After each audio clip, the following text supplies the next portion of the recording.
by request for the inimitable Frankie Benson.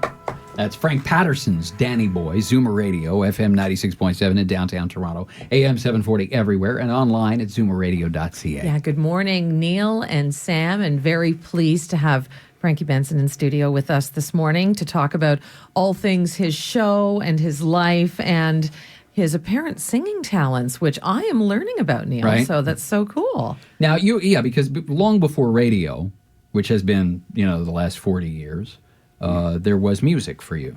There was music. There was laughter. There was singing.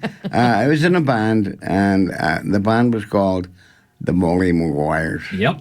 The Molly Maguires started in Toronto and went to New York and various places like that. And it was good while it lasted. I played banjo in the band, and it was good while it lasted. Then, like everything else, it crumbles.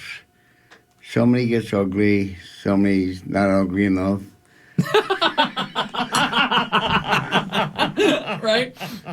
That sort of thing happened, and it dwindled. Yeah. Then. And I wanted to sing as a one-piece solo. Right. And I liked it. I liked it a lot because you can answer your own questions, and you can be your own boss. Yep. And you could sing what you wanted to sing, and that's Solo when you wanted to solo. Are you still playing? No, Not playing anymore. no. People ask me that question all the time, but it's almost like the first time. Yeah. I get what that, I get where he's going It's with almost that. like the first time. I love to sing. I miss singing as much as I'm going to miss radio. Wow. I love to sing. And people ask me the question, you still play? Do you? No, I don't. I love to, though. Now, when Frankie walked in this morning, we were talking Right. about, a lot of St. Patrick's Day stuff before we actually brought him on the air. And one of the things that came up, because so many people tie this to St. Patrick's Day, is Guinness. And you looked at me and you said, I've got a great Guinness story. So first of all, can we tell your Guinness story on the radio? Yeah. All right. Okay. It's not about you. No, those are under lock No, and Neil key. is looking at you because Neil knows you really well, and he's going, is it a dirty Guinness story, Frankie? No, it's not. Okay. It's a true story. Okay. And it begins in London, England, Okay. not in Ireland at all. And it was during the time of economical bad times in London. And there was lots of brewers in London at the time also. And there was a particular place in London called Covent Garden. It's much like the Ontario food terminal down the road here. Sure. Only it was older and a long time ago in the 1700s. Anyway, the story goes, this comes from Guinness itself. The story goes, the guy who would sell beer to the bars and stuff like that in Covent Garden, there were lots of porters in London, and they would run around with little hand carts delivering goods like lettuce and cabbage and pigs and stuff to different places. So they were called porters. And the guy made a batch of beer, and he roasted the beer, and that's where it becomes black. Got it. Okay. That's where it becomes black. And he made a batch of beer. That was the accident. He made a batch of beer, and he burnt it. So he couldn't sell it. So he sold it to the neighbouring taverns and so on. And the people who drank it were the porters who worked around there. They were called porters. That's where the name porter comes from. You've often heard Guinness porter. Yeah. That's where the word porter came from. See, I didn't know that. Yeah, I know I didn't know either when I asked the question at Guinness in Dublin. So he sold it, and the economy got better, and he made better beer, of course. But he kept the old one, porter, the dark one, the black one by the burnt. He kept that there, and it became a bestseller. And that's where the term porter comes from. And then John Guinness got, whatever his name was, Guinness got a license for brewing it, making it. And in 1700 or something. And that's why where Guinness is sold all over the world now. It's just an accident. A mistake. I love that. He burnt something, and he's making a lot of money. Crazy. Yes, Yeah. and then there's Frankie, I burn stuff all the time, and no one wants to pay for it. nobody, no. I can't believe it. I can't believe it. Well, there's brewers in South Africa also. Yep. Big, and that's Guinness. It's a big story. That's neat. That's interesting. That's Frankie Benson, host of Radio Erin here with the Happy Gang, and the final episode of Radio Erin. Tell me about what's coming up on the show this Sunday. That's a good question. Whoops. Radio prep, Frankie. I have no idea. No Good for you. What? Good for you. Just wing it.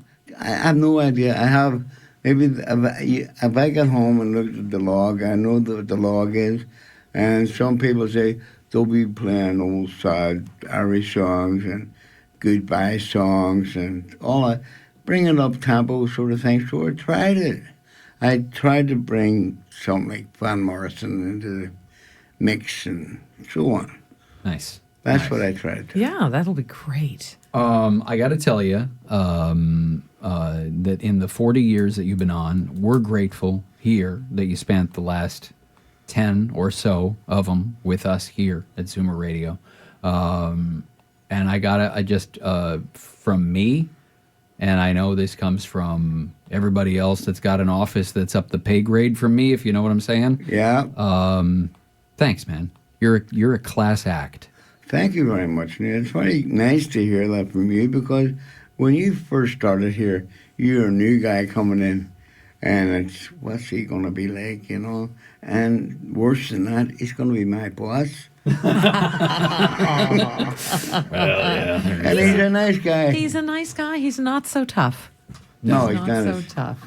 And Great. we'll be very happy down the hall to raise a glass or two in your honor this We'll afternoon. do that. We'll do that for sure. All right, buddy. Thank you. I'm looking forward to Sunday. I mean, sad but sweet at the same time. Sunday night, I'm 6 o'clock. I'm glued to the radio. Thanks for this. Thank you, Neil. Thank you very much to everyone here at the station. And they've all been very good to me. And the listeners like it, you had on the air today, like Marty, and I've known a couple of girls, and Marty was one of them, and I've known her for 40 years. Wow. It's a treat to have you in. Thanks for doing this morning. Thank you, Neil. All right, we'll see you down the hall in a you. bit. Thank Frankie you. Benson, host of Radio Erin, going to be on Sunday night, 6 o'clock for the last time. We're so lucky to have had him here. It right now is 25 to 10. And yes, another broadcasting legend, this one in the making. Our friend Sarah D'Elia is here. She's the Money Talk Markets Editor for TD Wealth. Sarah, how you doing? Good morning. What a way to go into Yeah, the no weekend. pressure, Right, though. exactly. No pressure. Listen, I'm assuming it's going to be kind of a quiet Friday, yes, because, you know, the tumult and turmoil seems to have died down a little bit today. You know what? It seems that way. At least that's how it looked in both Asian and European trading. Asian markets were slightly lower today, anywhere from 0.1% to over 0.5%. European markets, same thing. Germany led the way, but we saw the MSCI All Country World Index. It was flat. And that's how we're looking heading into the North American Open this morning. Markets are very, very quiet. The focus really remains on both trade and politics. Investors are still waiting to hear about some of the proposed trade policies in the U.S., if we could see trade retaliation, U.S. sanctions against Russia. So lots of headlines. But heading into next week, the big focus there will be the Fed rate decision that's coming up on Wednesday. And they're expected to hike by 25 basis points. Sarah, what's going on with Tiffany? You hate to hear that there's something going on with Tiffany. I know. I'm sitting here looking at my Tiffany blue nail polish. So Tiffany shares are actually down this morning. They were about 7% lower. Now it looks like they're about 5% lower. They came out with earnings that actually beat expectations at $1.67 a share. That's 3 cents higher than expected. Sales were up over 8% to $1.33 billion, but net earnings fell by almost 60%. And the two main reasons being cited for the drop in the share price this morning are same-store sales. Those are locations that have been open for at least a year. They only rose by 1%, and analysts thought this would be about 3%. And the second reason is because of their forecast. So going forward, they're expected to earn between $4.25 and $4.45 a share, and analysts thought that would be around $4.37. There you go. Sarah DeLeo, Money Talk Markets Editor, TD Wealth. Thank you for the time, and have a great weekend. You too. Talk to you soon. All right. Happy Gang here at 24 minutes now before 10 o'clock. Stone's here. Get off my cloud. Zoomer Radio, timeless hits.